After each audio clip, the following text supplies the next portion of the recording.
என்னுடைய பெயர் இரா பிரபு, வழக்கறிஞர், நாம் தமிழர் கட்சி திருச்சி மண்டல செயலாளர்.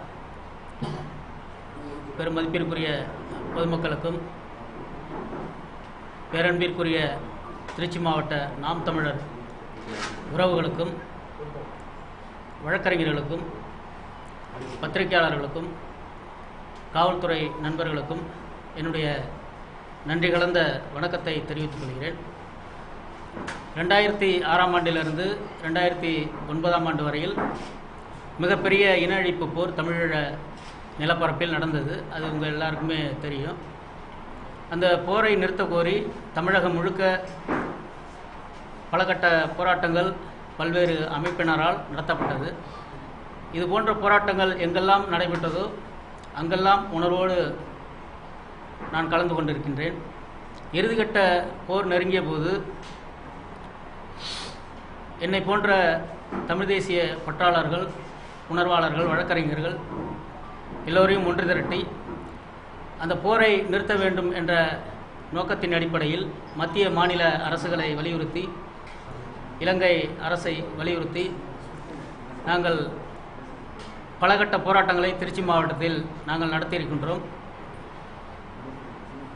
அந்த தருணத்தில்தான் அந்த இறுதிக்கட்ட போர் நெருங்கி கொண்டிருந்தது. அந்த தருணத்தில் திரைப்பட துறையை சார்ந்த இயக்குநர்கள் ஐயா பாரதி ராஜா, நமது அண்ணன்மார்கள் சீமான் அவர்கள், அமீர் அவர்கள், சேரன் அவர்கள், இவங்களெல்லாம் ஒன்று திரண்டு அந்த போரை நிறுத்துவதற்கான அந்த போராட்ட களத்தில் இறங்கினார்கள். போர் இறுதிக்கட்டத்தை நெருங்கியது. அப்போது தேர்தல் அறிவிக்கப்பட்டது. அந்த தேர்தலில் காங்கிரஸ் கட்சி போட்டியிடக்கூடிய தொகுதிகளில் எதிர்த்து பிரச்சாரம் செய்வதென்று முடிவெடுத்து அந்த தமிழ் திரைப்பட துறையை சார்ந்த இயக்குநர்கள் முடிவெடுத்து பிரச்சாரம் மேற்கொண்டார்கள். அப்போது திருச்சிக்கு வருகின்ற பொழுது என்னை போன்ற உணர்வாளர்கள், தமிழ் தேசிய பற்றாளர்கள், வழக்கறிஞர்கள், சில அமைப்பினர் இவர்களெல்லாம் ஒன்று திரட்டி அந்த பெரும் கூட்டத்தை, மாபெரும் கூட்டத்தை நாங்கள் திருச்சி புத்தூர் 4 பிரிவு சாலையில் நாங்கள் ஏற்பாடு செய்தோம். அப்பொழுதுதான் முதலாக அண்ணன் சீமான் அவர்களையும் மற்ற அந்த இயக்குநர்களையும் நான் பார்க்கின்றேன், இந்த தளத்தில் நான் பார்க்கின்றேன். அந்த கூட்டம் மிகச்சிறப்பாக நடைபெற்றது. மதிய வேளையில் ஒரு மணி அளவில் சரியான உச்சி வெயில், அந்த வெயிலும் மிகச்சிறப்பாக அந்த கூட்டம் நடந்துச்சு. அந்த கூட்டத்திற்கு எல்லாருமே ஒத்துழைப்பு கொடுத்து திருச்சியில் உள்ள சில அமைப்பினரும் உதவி செஞ்சுருந்தாங்க. அப்போ தான் முதலாக இவங்களுடைய அறிமுகம் கிடைச்சிது. அப்போது அந்த போர் ஒரு முடிவுக்கு வந்துருச்சு. முடிவு தமிழீழ நிலப்பரப்பில் கிட்டத்தட்ட 2 லட்சம் எமது உறவுகள் கொன்றொழிக்கப்பட்டாங்க. அதை நினச்சி ரொம்ப வேதனையாக அப்படியே அந்த காலகட்டம் ஓடிச்சு. என்னடா அது, நம்ம கண்ணு முன்னாடியே நமது உறவுகளை 2 லட்சம் பேரை பலி கொடுத்துட்டு நாம் நிற்கிறோமே, இதை தடுக்க முடியலையே. அந்த ஆற்றாமை, கோபம், வெறுப்பு, எதுக்கு இவ்வளவு இந்த கட்டமைப்பு, அரசியல், 2 லட்சம் பேர் கண்ணு முன்னாடி பலியாகிறது தடுக்க முடியலையே அப்படிங்கிற அந்த ஆற்றாமை, கோபம், வருத்தம், வேதனை. சரி, இப்போ இதை அவங்க சுயலாபத்துக்காக இந்த அரசியலை கையில் எடுத்துக்கிட்டு ஒரு இனம் அழிந்தாலும் பரவாயில்ல அப்படிங்கிற நோக்கத்துக்கு போயிட்டாங்க. ஒரு சக மனிதனாக கூட பார்க்கலையே அப்படின்ற வேதனை. அப்போ சம்பந்தப்பட்டவர்களுக்கு தான் வலிக்கும், சம்பந்தப்பட்டவர்களுக்கு தான் ரத்தம் கொதிக்கும் அப்படிங்கிற அடிப்படையில் இந்த அரசியலை நாமளே முன்னெடுக்கணும் அப்படிங்கிற முடிவெடுத்து அண்ணன் சீமான் அவர்களோடு என்னை போன்று மாவட்டம் முழுக்க மாநிலம் முழுக்க நிறைய பேர் உணர்வெழுச்சியோடு அப்போ பதறி சிதறி கிடந்தோம். இப்போ நாங்கள் எல்லாம் ஒன்று திரண்டு சேர்ந்து உருவாக்குனது தான் நாம் தமிழர் இயக்கம். இப்போ அருகாமையில் வழக்கறிஞர் அண்ணன் நல்லதுரை, இங்கே புதுக்கோட்டையில் எமது அண்ணனார்கள் சகோதரர்கள் முத்துக்குமார், சத்யா, இங்கே மதுரையில் சகோதரர் வெற்றிக்குமரன், நெல்லையில் வழக்கறிஞர் சிவா, தூத்துக்குடியில் வழக்கறிஞர் பிரபு, இங்கே கரூரில் நன்மாறன், வழக்கறிஞர் நன்மாறன், முரளி போன்றவர்கள், அதுமாதிரி இங்கே பெரம்பலூரில் வழக்கறிஞர் அருள், அரியலூரில் வழக்கறிஞர் முத்துக்குமார். இப்போ அந்த காலகட்டத்தில் நாங்கள் கட்சிக்கு பக்கபலமாக மிகப்பெரிய வலுவாக வலுசக்தியாக நின்னது எல்லா மாவட்டங்கள்லையும் பார்த்தீங்கன்னா இது போல் நிறையா. அது மாதிரி வேலூரில் வந்து திருமலை, சென்னையில் அது மாதிரி நிறையா பேர் இருந்தாங்க, காஞ்சிபுரம் ராஜன், இதுமாரி நிறைய பேர் இருந்தாங்க. வழக்கறிஞர் ராஜீவ்காந்தி, ராமநாதபுரம், இதுமாரி நிறைய பேர் மிகப்பெரிய ஆளுமைகள். அந்த தருணத்தில் காலை இப்படி ஒரு இயக்கம் வளர்ந்து வர்றது வந்து அரசியல் கட்சி நசுக்குனது. இப்போ அப்போ வந்து நாங்கள் வழக்கறிஞர்கள் நாங்கள் தான் வந்து பக்கபலமாக அந்த இயக்கத்துக்கு இந்த அண்ணன் சீமான் அவர்களுக்கு நாங்கள் பக்கபலமாக நின்றோம். எங்களுடைய உழைப்பு மிகப்பெரிய உழைப்பு, அளப்பெரியது, அது அளவிட்டே சொல்ல முடியாது. அவ்வளவு தியாகங்களை பண்ணியிருக்கோம், அவ்வளோ உழைப்பு கொடுத்துருக்குறோம். அது எல்லாத்தையுமே வந்து அண்ணன் வந்து மறந்துட்டார். அதன் பிறகு வந்து மதுரையில் வந்து 2010 வந்து இயக்கமாக இருந்தது வந்து கட்சியாக வந்து மாற்றுறாங்க. அந்த நிகழ்வுகளை வழக்கறிஞர் ராஜீவ்காந்தி, நம்ம நெல்லை சிவா, தூத்துக்குடி பிரபு, நம்ம சகோதரர் வெற்றிக்குமரன், நம்ம படுகொலை செய்யப்பட்ட புதுக்கோட்டை முத்துக்குமார், இவங்களாம் தான் ஒருங்கிணைச்சு அந்த நிகழ்வை வந்து சிறப்பாக செஞ்சாங்க. அந்த நிகழ்வுக்கு பார்த்திங்கன்னா அவ்வளோ தடங்கள், காவல்துறை தடங்கள், அரசின் அச்சுறுத்தல், கடைசி நேரம் வரையில் வந்து தடை வீசிட்டு போலீஸை வந்து குவிச்சு அவ்வளவு நெருக்கடிகளை கொடுத்தாங்க. அதையெல்லாம் மீறி வந்து அந்த கூட்டம் வந்து மிகச்சிறப்பான அளவில் முடிஞ்சுது. அந்த இயக்கம் வந்து கட்சியாக வந்து மாறிச்சு. அதன் பிறகு திருச்சி மாவட்டத்தில் அவங்கவுங்க தொகுதிகளில், இப்போ என்னை போல் இந்த திருச்சி மாவட்டத்தில் இருக்கக்கூடிய ஒவ்வொரு மாவட்டங்கள்லையும் அந்தந்த மாவட்ட பொறுப்பாளர்கள் அந்த பொறுப்பை எடுத்துக்கிட்டு கட்சியை வந்து கட்டமைப்பு வந்து செஞ்சோம். திண்ணை பிரச்சாரம், தெருமுனை கூட்டங்கள், துண்டு பிரசுரம் கொடுக்கறது, சுவரொட்டி கொடுக்கறது, இப்படி நாங்கள் வந்து அந்த தமிழ் தேசிய அரசியலை வந்து மக்கள் மத்தியில் கிராமமாக தெருவா வீதி வீதியாக நகர பகுதி எதுவுமே நாங்கள் வந்து விட்டு வைக்கல. மொத்த திருச்சியிலையும் நாங்கள் வந்து களமாடி இருக்கிறோம். அதிமுக திமுக கொடி எங்கெல்லாம் பறக்குதோ அங்கே நாம் தமிழ் கட்சியினுடைய கொடி பறக்கும். மிக தீவிரமாக களமாடி இருக்கிறோம்.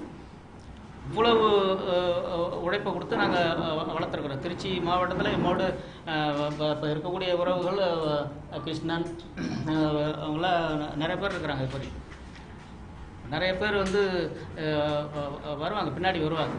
ஏன்னா இவங்களுடைய அணுகுமுறை, அந்த செயல்பாடு, பேச்சு எதுவுமே சரியில்லை. அதன் பிறகு 2015 வந்து திருச்சியில் வந்து நாம் தமிழர் கட்சியின் முதல் இன எழுச்சி அரசியல் மாநாட்டை திருச்சியில் நான் தான் தலைமையேற்று நடத்தினேன். எனக்கு உறுதுணையாக நாம் தமிழ் கட்சி திருச்சி மாவட்ட உறவுகள்லாம் நின்னாங்க. ஐயா சேது மனோகரன், மண்டல செயலாளராக இருக்கக்கூடிய சேது மனோகரன் பொறியாளர், அவர் எனக்கு உறுதுணையாக இருந்து நாங்கள் 2 பேர் தான் அந்த நிகழ்வு வந்து மிகச்சிறப்பாக உழைப்பு கொடுத்து அதை வந்து நாங்கள் வந்து வளர்த்தோம். மிகப்பெரிய பொருட்செலவில் அந்த நிகழ்வுக்கு பார்த்தீங்கன்னா நாம் தமிழர் கட்சி வரலாற்றில் இதுவரையில் இல்லாத அளவுக்கு அந்த முதல் மாநாட்டில் வந்து அவ்வளோ பேர் கூடியிருந்தாங்க. கிட்டத்தட்ட 1 லட்சம் பேர் கூடியிருந்தாங்க. 1 லட்சம் பேர் கூடியிருந்தாங்க. அந்த 1 லட்சம் பேரில் இன்னைக்கு 80% பேர் கட்சியில் இல்லை. கட்சி பக்கமே எட்டி பார்க்க மாட்டாங்க, கட்சி பக்கமே வர்றதில்லை. அதுக்கு முதன்மை காரணம் என்ன? உங்களுடைய தவறான அணுகுமுறை, அண்ணன் சீமான் அவர்களின் உங்களுடைய தவறான அணுகுமுறை, உங்களுடைய தவறான பேச்சு, உங்களுடைய தவறான வழிநடத்துதல், இதுதான் காரணம். முதன்மை காரணம் இதுதான். 1 லட்சம் பேர் வந்தவங்க 80% பேர் வரலன்னா அதுக்கு காரணம் என்ன? மிகப்பெரிய ஆளுமைகள்லாம். தூத்துக்குடி பிரபு இன்னைக்கு பார் கவுன்சில் உறுப்பினராக இருக்கார், 2 முறை உறுப்பினராக இருக்கார். அவர் எவ்வளோ பெரிய ஆளுமை! அவர் அந்த பகுதியில் இருந்தால் கட்சிக்கு எவ்வளோ வலுவாக இருக்கும். என்ன காரணத்துக்காக விலக்கி விட்டீங்க? உங்களுடைய தவறான அணுகுமுறை, பேச்சு, நடவடிக்கை. ஒரு சிக்கல், ஒரு பிரச்சனை எழுதுனா, அந்த இடத்துல எழுதுனா அதை சரி பண்ணுறது சரி. உங்களால் அவருக்கு ஏதோ மனக்கசப்பு வந்திருக்கலாம், அவரால் உங்களுக்கு ஏதாவது மனக்கசப்பு வந்திருக்கலாம், இருந்துட்டு போட்டோம். எந்த கட்சியில் இல்லை, எல்லா கட்சியிலையும் தான் இருக்குது. அப்போ அதை சரி பண்ணுறதுக்கு அந்த இடத்துல ஏதாவது ஒரு குழு இருக்கணும்ல, ஒரு மூத்தவங்க இருக்கணும்ல. அப்படி யாரையும் வச்சுக்கிறதே கிடையாது. எல்லாமே நான் தான், ஆளினால் அழகராஜா நான் தான். அப்படின்னா எப்படி? இது எவ்வளோ உழைப்பை கொடுத்து வளர்த்துருக்குறோம். நாங்கள் எவ்வளோ உழைப்பை கொடுத்துருக்குறோம். என்ன கொடுக்கல நாங்கள்? எங்கள்கிட்ட என்ன இருக்குது? வெறும் உடலும் உயிரும் தான் இருக்குது. இதில் நீங்கள் வந்து உண்மையாகவும் நேர்மையாகவும் நீங்கள் நடந்துக்கிட்டீங்கன்னா அதையும் நாங்கள் கொடுக்க தயாராக இருக்கிறோம். இளமை காலங்க, 30 வயசில் இந்த கட்சிக்கு வந்து 15 ஆண்டு காலம் கடுமையான உழைப்பு கொடுத்துருக்குறேன். என்னுடைய பொருளாதாரம், என்னுடைய நேரம், என்னுடைய தொழில், என்னுடைய வருவாய். இன்னைக்கு திருச்சியில் இருக்கக்கூடிய அந்த 6 குற்றவியல் நீதிமன்றத்தில் நான் அக்யூஸ்டா போய் நின்றுட்டு இருக்கிறேன். அது சரி செய்ய முடியுமா? இந்த படிப்பை நான் தேர்ந்தெடுத்ததுக்கு காரணமே ஒரு நீதிபதி ஆகணுங்கிறதுக்காக தான் நான் இந்த படிப்பை தேர்ந்தெடுத்தேன். இப்போ நான் நீதிபதி ஆக முடியுமா? நீதிபதி ஆக முடியுமா? என் உழைப்பு எல்லாத்தையும் சுரண்டி நீங்கள் வந்து சோக வாழ்க்கை வாழ்ந்துகிட்டு இருக்கீங்க. எங்களை நடுத்தருவில் விட்டுட்டீங்க. ஓராண்டுக்கு முன்னாடி திருச்சிக்கு வந்தீங்க. இங்கே கலந்தாய்வு கூட்டம் நடத்தி இப்போ பொதுக்கூட்டம் நடத்துனீங்க. உங்கள் அருகாமையில் நான் உட்காந்துருந்தேன். அருகாமையில் இருந்த அந்த பதாகையை பார்த்துட்டு எங்கடா ஐயா சேது மனோரம் படம் இருக்குது, ஆளை பார்க்க முடியல அப்படின்னு கேட்டீங்க. நான் உங்கள்கிட்ட சொன்னது என்ன? 3 வேளை சோத்து கஷ்டப்படுறாருன்னு. வீடு அடமானத்துக்கு வச்சுட்டு நடுத்தரில் நிற்கிறாரு. 3 வேளை சோத்து கஷ்டப்படுறாருன்னா என்ன? ஏதோ என்னால் முடிஞ்ச உதவியில் செஞ்சுக்கிட்டு இருக்கா அப்படின்னு சொன்னேன். நீங்கள் என்ன சொன்னீங்க? ஆச்சரியப்பட்டீங்க. என்னடா சொல்கிற? காலையில் போயிட்டு உங்களுக்கு ஏற்பாடு பண்ணி நான் அனுப்பி விட்றேன். நீங்கள் வருஷம் ஒன்றாச்சு. அதுக்கு இடையில எத்தனை முறை திருச்சிக்கு வந்துருக்கீங்க? எத்தனை முறை திருச்சிக்கு வந்துருக்கீங்க? எத்தனை கலந்தாய் போட்டு எத்தனை கூட்டங்கள் பேசியிருக்கீங்க? தேர்தலுக்கு வந்தீங்க. ஒரு முறையாவது ஐயா விசாரிச்சிருப்பீங்களா? பேசியிருப்பீங்களா? அவருடைய அந்த சிக்கல்களை தீர்க்கணும்னு நீங்கள் நினச்சிங்களா? லட்சக்கணக்கில் அழிச்சாருங்க. இங்கே உள்ள எல்லாருக்குமே தெரியும். லட்சக்கணக்கில் அழிச்சார். அவர் பிஹெச்எல் சப்கான்ட்ராக்டை எடுத்து நடத்திக்கிட்டு இருந்தார். 20 பேர் 25 பேர் அவர் கம்பெனியில் எப்போதும் வேலை செஞ்சுக்கிட்டு இருப்பாங்க. கட்சின்னு கட்சிக்கு வந்ததுனால அந்த தொழிலை கிட்டக்க இருந்து அவரால் சரியாக பார்க்க முடியல. எடுத்த ஆர்டரை கொடுக்க முடியல. புதுசாக ஆர்டர் எதுவும் வாங்க முடியல. கம்பெனி லாஸில் போயிடுச்சு. விற்றுவிட்டார். பழைய எறும்புக்கு விற்றார். 3 வேளை சாப்பிட்டானுமே. 2 பொம்பளை பிள்ளைங்க இருக்குது, கல்யாணம் பண்ணி கொடுக்கணுமே. வீட்டை அடமானம் வச்சார். இப்போ வரைக்கும் அதை மீட்க முடியல. நடுத்தரில் நிற்கிறார். இதுபோல் பல பேர் சுட்டி காட்ட முடியும். முதன்மை பொறுப்பில் இருக்கிறவர் ஐயான்றதுனால நீங்கள் விசாரித்ததுனால நான் இங்கே சொல்ல வேண்டிய எனக்கு அந்த கடமை இருக்குது. மாறிக்கிங்க, உங்களை நீங்கள் மாற்றிக்கிங்க. நான் தான் வளர்த்தேன்னு நெஞ்சிலையும் வாயிலையும் அடிச்சுக்கிறீங்க. நீங்கள் மட்டும்தான் வளர்த்தீங்களா? நாங்கள் வளர்க்கலையா? நாங்கள் உழைக்கலையா? எங்களுடைய பொருளாதாரம் இல்லையா? எங்களுடைய நேரத்தை செலவிடலையா? ஏன் கட்சிங்கிறீங்க. அது அப்படி கிடையாது. அது தவறான சொல்லுது. உங்கள் கட்சின்னா உங்களுடைய தாத்தா பாட்டி வளர்த்துருந்து, அப்படி இல்லைன்னா உங்களுடைய தாய் தந்தையரை வளர்த்துருந்து, அதில் நாங்கள் மாவட்ட செயலாளரோ ஒன்றிய செயலாளரோ கிளை செயலாளரோ மாநில பொறுப்பாளரோ இருந்தால் நீங்கள் அதை சொல்கிறதுக்கான அந்த முழு உரிமை உங்களுக்கு இருக்குது. நாம் எல்லாம் சேர்ந்து வளர்த்தோம். நீங்கள் தானே சொன்னீங்க. கூடி வளர்ப்போன்னு நீங்கள் தானே சொன்னீங்க. என்னை தலைமையேற்று வராத என் தத்துவத்தை தலைமையேற்றுவான்னு சொல்லி நீங்கள் தானே சொல்கிறீங்க. இப்போ அப்படியா சொல்கிறீங்க? அதுக்குன்னு தனியாக 4 பேரை வச்சுக்கிறீங்க. உங்களை புகழ்ந்து பேசுறதுக்கு, உங்களை தலைவர்னு சொல்கிறதுக்கு, தமிழின தலைவர்னு சொல்கிறதுக்கு 4 பேரை எப்போதும் நீங்கள் கூட வச்சுக்கிறீங்க. அவங்க எங்களுக்கு ஒரு பொருட்டே இல்லை. நீங்கள் என்ன சொல்கிறீங்கிறத எங்களுடைய கேள்வி. கட்சியை பரவலாக்கம் பண்ணுங்க. இன்னும் எத்தனை ஆண்டு காலம் இப்படியே எங்களை கண்ணை கட்டி கொண்டு போகிறீங்க? எத்தனை ஆண்டு காலம் கொண்டு போவீங்க? 15 ஆண்டு காலம் ஆச்சு. கட்சிக்கு இப்போ பொதுக்குழு உறுப்பினர்கள் உண்டா? செயற்குழு உறுப்பினர்கள் உண்டா? அடையாளப்படுத்துறீங்களா? தெரியுமா? யாருக்காவது தெரியுமா? காட்டியிருக்கீங்களா? மற்ற கட்சிகள்லாம் அப்படிதான் இருக்குதா? கட்சிக்கான சட்டத்திட்டம் யாருக்காவது தெரியுமா? சொல்லுங்க. கட்சியில் உள்ள இப்போ பொறுப்பாளர்களாக இருக்கக்கூடிய பொறுப்பாளர்களுக்கு கட்சியினுடைய சட்டத்திட்டம் யாராவது ஒருத்தர் சொல்லுங்க பார்ப்போம். சொல்லுங்க. எல்லாமே நீங்க தான். பொதுக்குழு உறுப்பினர் நீங்க தான், செயற்குழு உறுப்பினர் நீங்க தான், கட்சியினுடைய தலைமை ஒருங்கிணைப்பாளர் நீங்க தான், பொதுச் செயலாளர் நீங்க தான், பொருளாளர் நீங்க தான், செய்தி தொடர்பாளர் நீங்க தான். யாருக்கு எந்த விதமான பொறுப்புகளையும் நீங்க ஒருபோதும் பகிர்ந்து கொடுக்க போறதே கிடையாது. அதுதான் 15 ஆண்டு கால அனுபவம். அதுதான். இப்போ வரைக்கும் ஒன்றும் இல்லை. இந்த பொறுப்பு கொடுக்கலன்னா என்ன ஒதுக்கிட்டீங்கன்னா அதெல்லாம் கிடையாது. தமிழ் தேசியத்தை நேசித்து வந்தேன். தலைவரை நேசித்து வந்தேன். இந்த நொடி பொழுது வரைக்கும் அதுக்காகவே நாங்கள் துடிக்கிறோம். என்ன அப்படி ஆயிடுச்சு, எப்படி ஆயிடுச்சுன்னு. இங்கே வர்ற வரைக்குமே அவ்வளோ யோசனைகள், அவ்வளோ ஆலோசனைகள், காத்திருப்பு, பொறுமையாக இருந்தது, கடந்து போகிறது. இதுக்கு மேலே வேற வழி இல்லை. சரி செய்ய வேண்டியிருக்கு.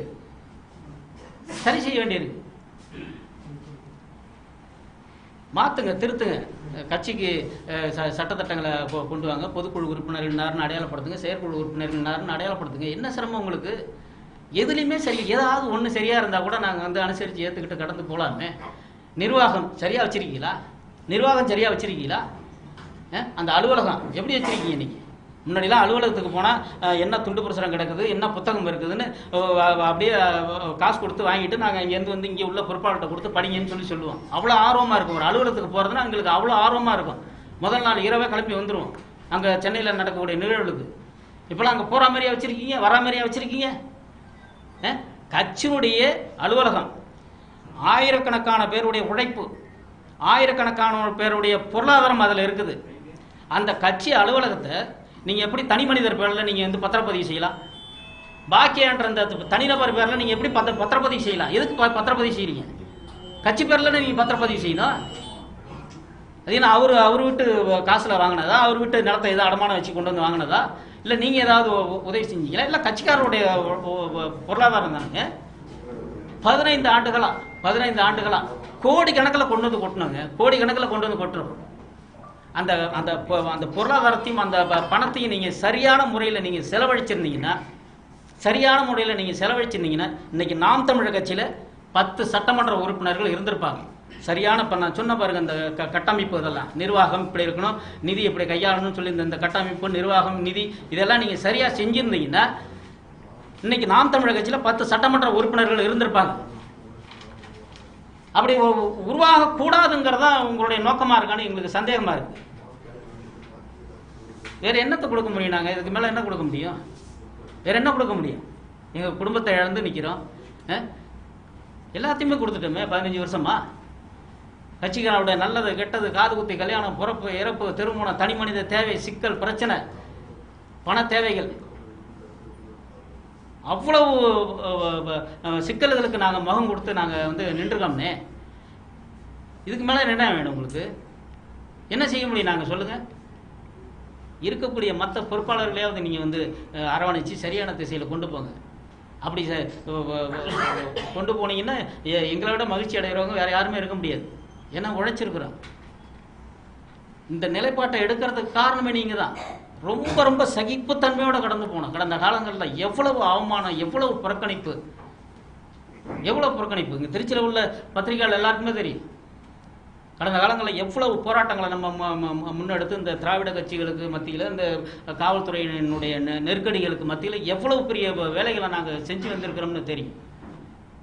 சரியாக பயன்படுத்துங்க. அந்த அலுவலகம் எப்படி வச்சுருக்கீங்க? நீங்கள் எப்படி வச்சுருக்கீங்க?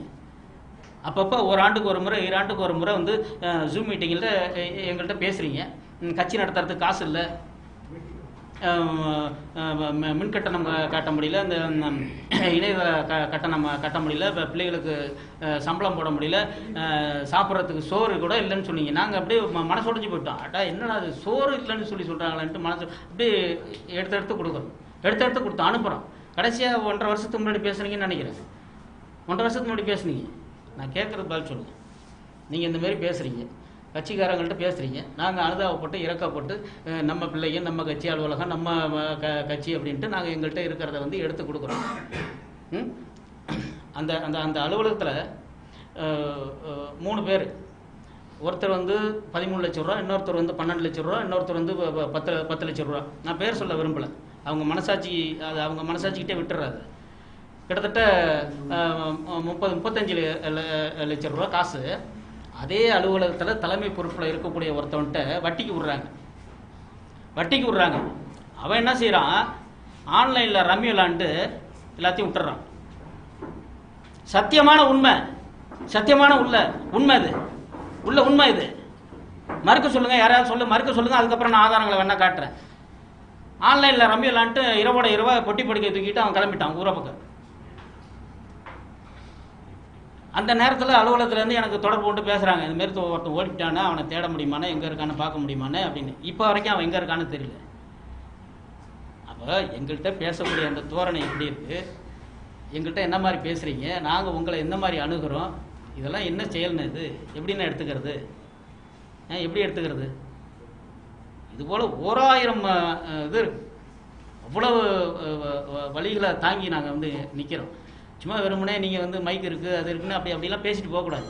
நீங்கள் ஒரு தமிழ் தேசிய அரசியலை கையில் முன்னெடுத்துறீங்க. தமிழ் தேசிய அரசியல் இருக்கக்கூடிய இந்த திராவிட கட்சிகளை போல், சாதிய கட்சிகளை போல் இல்லை. அதுக்கு 1000 கட்சிகள் இருக்குது. எங்களுக்கும் போக தெரியும். எங்களுக்கு பேச தெரியாமலாம் இல்லை. சரி, தலைமைன்னு ஒன்று இருக்குது, அதுக்கு கட்டுப்பட்டு நம்ம நடந்துப்போம், அதன் கீழே நம்ம பயணிப்போம், அடிபணிஞ்சு போன்ட்டு தான் இருக்கோம். அதுக்காகவே நம்ம இவங்களை அடிமையாகவே வச்சிருக்கணுங்கிறது இல்லை. இந்த தமிழ் தேசிய அரசியலுக்குள்ளே நீங்கள் இருக்கீங்கன்னா உங்களுடைய வாயிலிருந்து வரக்கூடிய அந்த பேச்சு இருக்கு பாருங்க, அது எப்படி இருக்கணும்? அடுத்த 50 வருஷத்துக்கு தேவையானதாக இருக்கணும். 50 வருடங்கள் கழித்து இந்த அண்ணன் சீமானுடைய பேச்சை எடுத்து பார்த்தா கூட அந்த பேச்சு மாறக்கூடாது.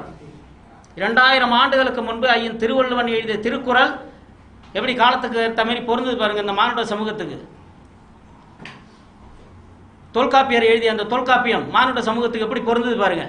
இன்னும் எத்தனை ஆண்டு காலம் இந்த உலகம் அழிந்தாலும் கூட எடுத்து பார்த்தா கூட அந்த மானுட சமூகத்துக்கு அந்த குரட்பாக்கெல்லாம் பொருந்தும். அப்போ இந்த தமிழ் அதை பற்றி நீங்கள் பேசக்கூடிய நீங்கள், எங்களுக்கு நீங்கள் வழி நடத்தக்கூடிய நீங்கள், எங்களுக்கு பாடம் நடத்தக்கூடிய நீங்கள், மேடைகளில் பொதுமக்கள்கிட்ட பேசக்கூடிய நீங்கள், உங்கள் வாய்களிலிருந்து வரக்கூடிய அந்த வார்த்தை வந்து அவ்வளவு இதாக இருக்கணும், ரத்தனமாக இருக்கணும், முதிர்ச்சி பெற்ற வாக்காக இருக்கணும்.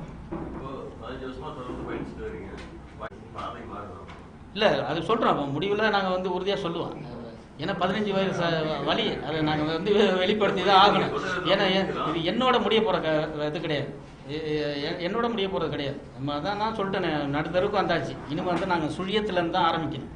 அது குடும்ப உறவுகளும் சரி, நம்ம பொருளாதாரமும் சரி, தொழிலும் சரி, அடுத்த நம்ம ஒரு தமிழ் தேசிய இயக்கம் தொடங்கினாலும் சரி, சுழியத்துலேருந்து தான் நாங்கள் தொடங்கணும் சொல்லுவோம். அது உறுதியாக நம்ம வந்து அதை வெளிப்படுத்துவோம்.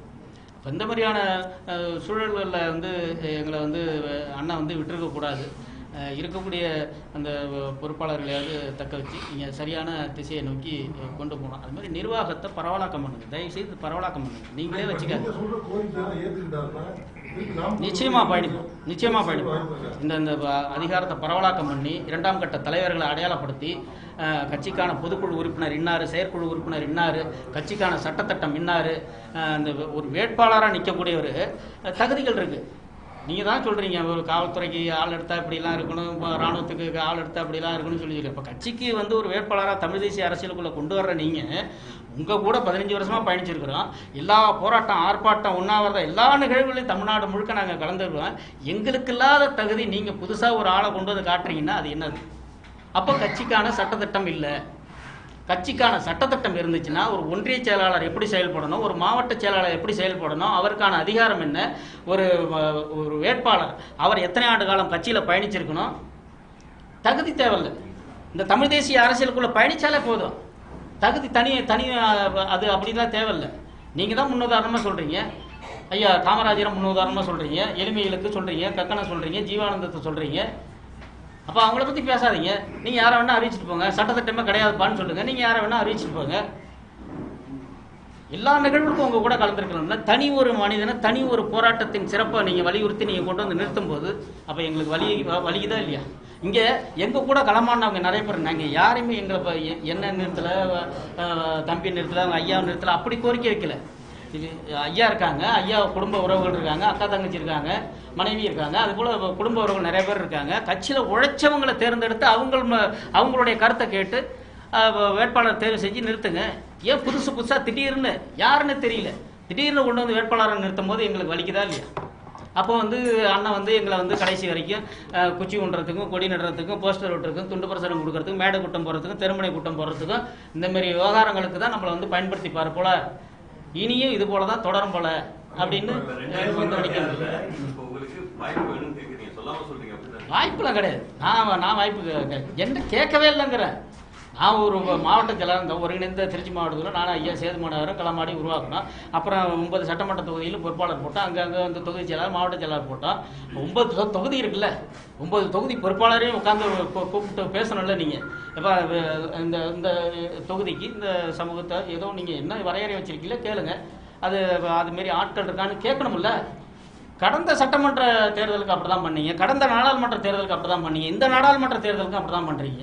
அப்போ என்ன எங்களை ஒரு மனுஷனாவே நீங்கள் மதிக்கலையே? ஆமாம், இல்லை 2 சட்டமன்ற தேர்தல், 2 பாராளுமன்ற தேர்தல் கேட்டோம். பொதுக்குழு கூட்டுவாங்க. பொதுக்குழுவில் வந்து நாங்கள் வந்து இதை வந்து வலியுறுத்தி சொல்லுவோம். சட்டத்திட்டங்களை அறிமுகப்படுத்துங்க, அடையாளப்படுத்துங்க, அந்த வேட்பாளர்கள்லாம் கொஞ்சம் வந்து ஆலோசனை பண்ணி போடுங்க அப்படின்னு சொல்லி கேட்போம். தனியாக மண்டல செயலாளர் கூட்டம் ஒரு 1.5 வருஷம் நடந்துச்சு. சென்னையில் வந்து அலுவலகத்தில் நடந்துச்சு. அப்போவே இதை வந்து வலியுறுத்தி சொல்லியிருக்காங்க. 40 பேரில் பல பேர் இந்த கருத்தை வந்து வலியுறுத்தி சொன்னாங்க. அதுமாரி கட்சிக்கான ஆலோசனை சொல்லக்கூடிய வந்து ஆன்றோர் அவைன்னு ஒன்று இருந்துச்சு. அதில் வந்து பார்த்தீங்கன்னா 50 வயதுக்கு மேற்பட்டவர்கள் தான் அதில் இருந்தாங்க. அதை அப்படியே கழிச்சு விட்டார். என்ன இவங்க எப்போ பார்த்தாலும் நமக்கு வந்து ஆலோசனை சொல்லிக்கிட்டே உட்காந்துருக்காங்க. யார் சொல்கிறது தானே கேட்பீங்க, யார் சொல்கிறது தான் கேட்பீங்க. இந்த தருணத்தில் வந்து தலைவரே வந்து சொன்னாலே எங்கள் அண்ணன் கேட்க மாட்டார். உண்மை அதுதான், உண்மை அதுதான். யார் சொல்றது கேட்குறாருன்னு அது அதையும் கடந்து இருக்கு நிறையா. அது எந்த விதமான இது இல்லாமல் நம்ம சொல்லக்கூடாது. அது காலம் வெளிப்படுத்தும். அது எல்லாரையும் காலம், என்னையும் யாருன்னு காலம் வெளிப்படுத்தும், எங்கள் அண்ணனையும் காலம் யாருன்னு வெளிப்படுத்தும். நல்ல மாதிரியே கொண்டு போனால் சந்தோஷம். மாநாடு நடத்துறப்போ இந்த 80% இப்போ இல்லை அப்படின்னு சொன்னீங்க. ஆனால் ஆண்டுதோறும் அவருடைய தேர்தல் சந்திக்கிறப்போ ஓட்டு அதிகமாகிட்டு தான் போகுது. இல்லை அது வந்து மகிழ்ச்சி, வளர்ச்சி வளர்ச்சி வளர்ச்சிங்கிறது மகிழ்ச்சி தான். அது வீழ்ச்சி அடைஞ்சிடக்கூடாதுங்கிறது தான். ஏறுற வரைக்கும் தான் எதுவுமே. ஒரு சதவீதம் அதுலேருந்து 1% வந்து இறங்குனுச்சு அப்படின்னாக்கா கட்சிக்காரருடைய மனநிலை மாறும், மக்களுடைய மனநிலை மாறும், இந்த தமிழ் தேசிய அரசியல் கேள்விக்குறியாகும். அந்த நிலைக்கு போயிடக்கூடாதுன்னு தான் அதான் ஒவ்வொரு நொடி பொழுதும் ஒவ்வொரு நாளும் யோசிச்சு தானே நாங்கள் இந்த முடிவு எடுக்கிறோம். இனி அந்த சூழல் வந்துடக்கூடாது அப்படிங்கிறதுக்காக தான் நம்ம இந்த வேலை செய்யணும். தெரிஞ்சுதான் இருந்தீங்க, 15 வருஷம் அதெல்லாம் பயணிச்சிருக்கீங்க, உங்களுக்கு தெரியாது இல்லை. திடீர்னு இப்படி ஒரு வேகம் இருக்கிறதுக்கு காரணம் திடீர்னு வேகம்னா சில விஷயங்கள்லாம் கேள்விப்படும் போது, பார்க்கும்போது, உணரும்போது அது ரொம்ப வலியை கொடுக்குது, வேதனை கொடுக்குது.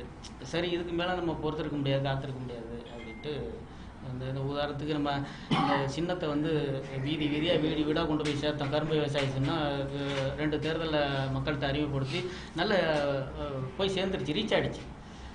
அதுக்கு தகுந்த மாதிரி நம்ம கட்சியினுடைய பொறுப்பாளர்கள் எல்லாருமே வந்து களப்போராளிகள் எல்லாருமே அதுக்கு வந்து தயாராகிட்டாங்க. அதுக்காக பனியன் அடித்து வச்சுருந்தாங்க. அந்த சிவத்தில் வர்ணம் பூசக்கூடிய அந்த ஸ்லைடுன்னு சொல்லுவாங்க, அது எல்லாமே வந்து தயார் பண்ணி வச்சுருந்தாங்க. அது இல்லைன்னொடனே அது பெரிய ஒரு மனசோர்வை உருவாக்குச்சு. அந்த சின்னத்தில் இப்போ நிறைய வாக்கு வாங்கியிருப்பாங்கன்னு நினைக்கிறேன், நீங்களே பார்த்துருப்பீங்க. அந்த விவசாய சின்னத்தில் வேறு யாரோ ஒருத்தவங்க வந்து போட்டிட்டாங்க, நிறைய வாக்குகள் வாங்கியிருப்பாங்க. அதே நீங்கள் பார்த்துருக்கலாம். அப்போ அந்தமாரி தவறான நிர்வாகங்கள் இருக்குதுல்ல. அப்புறம் இன்னொன்று பார்த்தீங்கன்னா, இப்போ 2 ஆண்டுகள் நினைக்கிறேன், தமிழகத்தில் இலங்கையில் மிகப்பெரிய ஒரு பொருளாதார சிக்கல் வந்துச்சு. மொத்த மக்களை வந்து ரொம்ப கஷ்டப்பட்டாங்க. அது எல்லாருக்குமே தெரிஞ்ச விஷயம். அப்போ அந்த தருணத்தில் வந்து இங்கே கட்சி தலைமையிலேருந்து ஒரு அறிக்கை வந்து வெளியிடுறாங்க, பொருளாதார ரீதியாக உதவி செய்யுங்க அப்படின்ட்டு. நாங்கள் இருக்கக்கூடிய ஆட்கள்லாம் எங்கள் கையிலேருந்து பையிலேருந்து போட்டு மார்க்கெட்டில் கடைகளில் வசூல் பண்ணி அரிசி மூட்டை, பருப்பு, இந்தமாரி 1 மாதம் 2 மாதம் வச்சிருந்து உபயோகப்படுத்தக்கூடிய பொருட்கள்லாம் சேமித்து வந்து திருச்சி மாவட்டத்தை சார்பாக வந்து இங்கே பெரம்பலூர், புதுக்கோட்டை, திருச்சி 3 மாவட்டத்தை சேர்த்து கிட்டத்தட்ட 50 டன்னு நான் வந்து லாரியில் ஏற்றி அனுப்பிவிட்டேன் தலைமை அலுவலகத்துக்கு. அதுமாரி மாநிலம் முழுக்க பார்த்திங்கன்னா கிட்டத்தட்ட 1000 டன் அளவுக்கு அரிசி, பருப்பு, ரொட்டி இது போல் வந்து தயார் பண்ணி அனுப்பி வச்சாங்க. ஒரு புடி அரிசி கூட அங்கே போய் சேரல, ஒரு ரொட்டி துண்டு கூட அங்கே போய் சேரல. பணமும் வசூல் பண்ணி கொடுத்தோம், அந்த பணமும் போய் சேரல. அப்போ என்ன, நீங்கள் ஏதோ ஒரு காரணம் சொல்கிறீங்க, அது வந்து நம்மக்கிட்ட இருந்து வந்து வாங்கிக்க மாட்டாங்கண்ணா, நாம் தமிழ் கட்சிங்கிறதுனால வந்து வாங்கிக்க மாட்டாங்க அப்படிங்கிறீங்க. அது முன்னாடியே தெரியாதா? நீங்கள் வசூல் பண்ணும்போது, நீங்கள் அறிக்கை விடும்போது வந்து நாம் தமிழ் கட்சினா வாங்கிப்பான் அப்படின்ற தோரணையில் தான் நீங்கள் வந்து அந்த அறிக்கை விட்டீங்களா? அது முன்னாடியே கேட்கறதில்ல. அதை ஏன் நீங்கள் செய்கிறீங்க? அரசுக்கிட்ட கொண்டு போய் கொடுங்க, அரசுக்கிட்ட கொடுத்து அரசு மூலயமா கொடுக்க சொல்ல, மத்திய அரசுகிட்ட கொடுங்க, இல்லை மாநில அரசுகிட்ட கொடுங்க, அவங்க மூலயமா போய் சேரட்டும் அந்த மக்களுக்கு. என்னென்ன 2 மாதத்துக்கு முன்னாடி தமிழீழத்துக்கு போயிருந்தேன். இலங்கை தமிழீழத்துக்கு போயிருந்தேன். முழுக்க வந்து நான் அந்த போர் நடந்த பகுதி, அந்த தமிழர் பகுதி முழுக்க நான் வந்து சுற்றுப்பயணம் பண்ணி வந்தேன். அந்த நிலப்பரப்பை முழுக்க பார்த்தீங்கன்னா ஒரு 10 கிலோமீட்டருக்கு ஒரு இராணுவ முகாம் இருக்குது. ஒரு இராணுவ முகாம் 1000 ஏக்கர் நிலப்பரப்பில் 10 கிலோமீட்டருக்கு ஒரு 1000 ஏக்கர் நிலப்பரப்பில் இராணுவம் ஆக்கிரமிப்பு பண்ணிக்குது. அதுக்கு மத்தியில் தான் சிங்கள உளவுத்துறை, காவல்துறை, இவங்களுக்கு மத்தியில் தான் நம்ம மக்கள் வந்து வாழ்ந்துட்டு இருக்காங்க. மிகப்பெரிய ஒரு அடக்குமுறைக்கும் ஒடுக்குமுறைக்கும் ஆளாகி நிற்கிறாங்க. பொருளாதார ரொம்ப கஷ்டப்படுறாங்க. அதுவும் இந்த இயக்கத்தில் இருந்தவங்க வந்து கூச்சப்பட்டுட்டு வெளியிலேயே வந்து மக்கள்கிட்ட உதவி கேட்டு மக்களோட கலந்து வாழ்றதுக்கு ரொம்ப அவங்களுக்கு வந்து சிரமமாக இருக்குது. அதெல்லாம் நாமளே கண்டறிஞ்சு அவங்களுக்கு வந்து எவ்வளவோ அந்த 15 ஆண்டு காலத்தில் எவ்வளோ உதவி செஞ்சுருக்கலாம். அதற்கான தகுதி நமக்கு மட்டும்தான் இருந்துச்சுன்னு நான் நினைக்கிறேன். செஞ்சுருக்கலாம். எவ்வளோ பேரை நம்ம வந்து மேலே கொண்டு வந்திருக்கலாம், பொருளாதார ரீதியாக கொண்டு வந்திருக்கலாம், வீடு கட்டி கொடுத்துருக்கலாம், ஒரு கடைக்கண்ணி வச்சு கொடுத்துருக்கலாம். எவ்வளோ பேர் கஷ்டப்படுறாங்க. அவங்க தலைவர் பின்னாடி நின்னதுனால அந்த சமூகத்துக்கு வெளியில் வர்றதுக்கு அவங்களுக்கு ஒரு அச்சமாக இருக்குது. நம்மளால் அடுத்தவங்களுக்கு அந்த பாதிப்பு வந்துடுமோ, உளவுத்துறை கண்காணிக்குது, அந்த மாதிரியான சிக்கல் இருக்குது. அப்போ அது வந்து நம்மளை தான் எதிர்பார்க்குறாங்க. கடைசியாக வந்து என்னை கட்டி பிடிச்சி கண்ணீர் மல்க வழி அனுப்பி வச்சாங்க. நல்லா கட்டமைப்பு பண்ணுங்க, உங்களை தான் நம்பி நிற்கிறோன்னு சொன்னாங்க. அதை கூட நான் அண்ணனுக்கு வந்து இப்போ ஒரு பதிவு போட்டு விட்டேன். நம்மளை தான் நம்பி நிற்கிறதா சொல்கிறாங்க அப்படின்னு சொல்லி ஒரு பதிவு போட்டு விட்டேன். அது எந்த மாதிரி எடுத்துக்கிட்டாருன்னு எங்கள் அண்ணன் தெரியல. இருந்தாலும் என்னுடைய கடமையை நான் வந்து போட்டு விட்டேன். 15 வருஷம் ஆச்சு அந்த இனப்படுகொலை நடந்து 15 வருஷம் ஆச்சு. ஒரு 0.1 ஏதாவது ஒரு நடவடிக்கை எடுத்திருப்போமா? நம்ம எங்கேயாவது நம்ம அது குறித்து பேசியிருப்போமா? ஒரு முன்னேற்றம், இனப்படுகொலை விசாரிக்கணும், ஒரு தீர்வு காணணும், ஏதாவது பேசியிருப்போமா? அது பேசுறதில்ல. உங்கள் தனி மனித பிரச்சனைகளுக்கு எங்களை கூப்பிடுறீங்க. மீனவர் பிரச்சனை 15 வருஷமா அடிச்சுட்டு இருக்காங்கல்ல. 100 படகுகள் அங்கே திருகோணமலை நீதிமன்றத்திலேயே அருகாமையில் இருக்கக்கூடிய நீதிமன்றங்கள்லேயே மாவட்டங்கள்லேயே நிற்கிது. இலங்கையில் 100 படகுகள் நிற்கிது. ஒரு படகு 10 லட்சம் ரூபா, 30 லட்சம் ரூபா, 1 கோடி ரூபா மதிப்புடைய படகுகள் வந்து இலங்கை அரசாங்கம் தன்னுடைய உடைமையாக்கி வச்சிருக்கிறான். அது இந்த நாட்டின் வளம் இல்லையா, சொத்து இல்லையா, தமிழ்நாட்டினுடைய ஆதி தொழில் இல்லையா, மீன்பிடி தொழில்? ஒரு முறையாவது அதுக்காக வாங்க போராடும்னு சொல்லி தூத்துக்குடி, ராமேஸ்வரம், நாகப்பட்டினம் வாங்கன்னு சொல்லி நீங்கள் அறிக்கை விட்டுருப்பீங்களா? எங்களை கூப்பிட்டுருப்பீங்களா? நாங்கள் வரமாட்டோம்னு சொன்னோம் கடந்த காலங்களில். இந்த தமிழினத்தை அழிச்சுக்கிட்டு இருக்கிறது மது. அந்த மதுவுக்கு எதிராக போராடணும்னு சொல்லி எங்களை நீங்கள் கூப்பிட்டுருக்கீங்களா? போராட்டத்தை கூப்பிட்றீங்களா? கடந்த ஓராண்டுக்கு முன்னாடி இது சம்பந்தமாக மாநில மகளிர் பாசறை பொறுப்பாளர்கள்லாம் ஒருங்கிணைச்சு அதற்கான ஏற்பாடுகளை செஞ்சாங்க. அது என்ன காரணத்தினால சொல்ல தெரியல, அது அப்படியே தடைப்பட்டு போச்சு. அப்போ மக்கள் நலன் எல்லாத்தையுமே புறக்கணிச்சிட்டு வெறுமனே போய் மக்கள்கிட்ட பேசி அதனால ஒன்றாக போகிறது கிடையாது. அது வந்து உங்களை வந்து நீங்கள் மாற்றிக்கணும், மறுபரிசீலனை பண்ணணும், கட்சியை வந்து பரவலாக்கம் செய்யணும், அதிகாரத்தை எல்லார்ட்டையும் பிரித்து கொடுக்கணும். எல்லாருடைய ஆலோசனையின் பேரில் இந்த கட்சி இயங்கணுங்கிறது எங்களுடைய விருப்பம். இதை வந்து சரியான முறையில் கடைபிடித்து செஞ்சால் அண்ணன் சீமான் அவர்களோடு கரம் கோர்த்து பின்னால் இயங்குவதற்கு நாங்கள் வந்து தயாராகவே இருக்கோம்.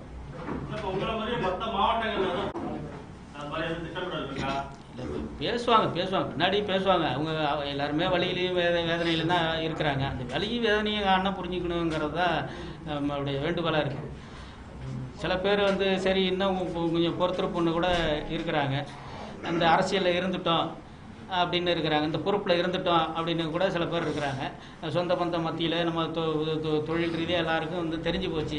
இதுலேருந்து வெளியில் வந்து அசிங்கம்னு சில பேர் நினைக்கிறாங்க. அதன் அடிப்படையில் வந்து அவங்க வந்து இருக்கிறாங்க.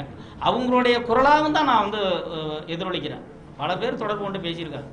மாநிலம் முழுக்க ஆயிரக்கணக்கான பேர் என்கிட்ட தொடர்பு கொண்டு பேசியிருக்கிறாங்க. தொடர்ந்து வாக்கு வங்கி அதிகரிக்குது அப்படின்ட்டு ஒரு பக்கத்தை பேசி அதோட அடுத்த கட்ட ஆய்வுகிட்டெல்லாம் போகிறாங்க. அதே நேரத்தில் தொண்டர்களை அது மாதிரி சந்திக்கிறதுக்கு அவங்க வாய்ப்பெல்லாம் வழங்குறாரா, இல்லை இதே நிலைப்பாடு தான் இருக்கா தொண்டர்கள்? இல்லை, சந்திக்கிறதில்ல. பொதுக்குழு செயற்குழுன்னு ஒன்று போடுறாங்க. அங்கே வழக்கம் போல் என்னை போல் ஆதங்கப்பட்டு யாராவது பேசுவாங்க, 1-2 பேர் பேசுவாங்க. வழக்கமாக கட்சிக்காகவே அண்ணனுக்காக பேசக்கூடிய 4 பேர் இப்போது இருப்பாங்க.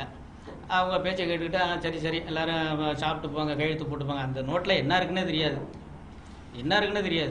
எல்லாம் கையெழுத்து போட்டு போங்க அப்படின்னு சொல்லி அனுப்பி விட்டுருங்க. அவ்வளோதான். இப்படி தான் நடந்துகிட்டு இருக்கு. நடைமுறை இப்படி தான் இருக்குது. ஒரு சம்பிரதாயத்துக்கு நடக்கிறது, தேர்தல் ஆணையத்துக்காக நடக்குது. இதெல்லாம் நீங்க அந்த 4 பேர் பத்தி சொல்றப்ப ஒரு சுயமா யோசிக்கக்கூடியவர் இல்லாதவர் மாதிரியும் இல்ல அவங்களுடைய ஐடியாலஜில மட்டும்தான் இயங்குற மாதிரியும் சொல்றீங்க. அது எப்படி ஒரு சில நேரங்கள்ல அவங்க ஒரு போக்குல இல்ல, கான்சியஸா இல்ல, நிறைய மீனவர் அப்புறம் அது எந்த கொள்கையிலுமே ஒரு உறுதியா இல்லைன்றீங்க. அப்புறம் இது எதுலையுமே உறுதியா இல்லாதவரோட அவருடைய பதிலுக்காக நீங்க எப்படி காத்திருப்பீங்க? பிளஸ் நீங்களே ஒரு சரியாகுங்கிறத தான் நான் சொல்றேன். சரி பண்ணி சரி இதெல்லாம் சரியானா உங்க கூட இணைஞ்சு பணிபுரிய தயாரா இருக்கிறோம். மாறணும்ல, எந்த ஒரு இதுவுமே வந்து மாறித்தானே ஆகணும். இலக்கியத்திலே பாத்தீங்கன்னா இந்த நிறைய பேர் இருக்காங்கல்ல, காலக்கெடு விதிக்க முடியாது.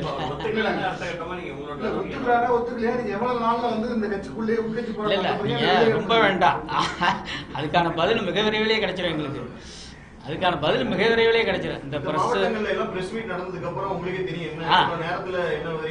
என்ன மாதிரியான எதிர்வினை வந்து எங்க அண்ணா ஆற்றுவாருன்னு எங்களுக்கு 15 வருஷமா நல்லாவே தெரியும். அப்பவே தெரிஞ்சிடும் எங்க அண்ணா எங்களை ஏத்துக்கிறாரா இல்ல.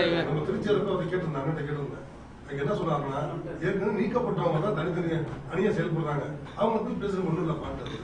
நாங்களும் நீக்கப்பட்டவங்க கட்சி இருக்கிறோம், இப்பயும் பயணிக்கிறோம் கட்சியை தான். நீங்க உங்களை அறிமுகப்படுத்தி பேசுங்க. நீங்க அவங்கள. என்னுடைய பேர் வந்து குமாருங்க. நான் கிழக்கு தொகுதி நாம் தமிழ் துணைத் தலைவருங்க. நான் கடந்த ஒரு 6-7 ஆண்டுகளாக இந்த கட்சியில் பயணிக்கிறேங்க.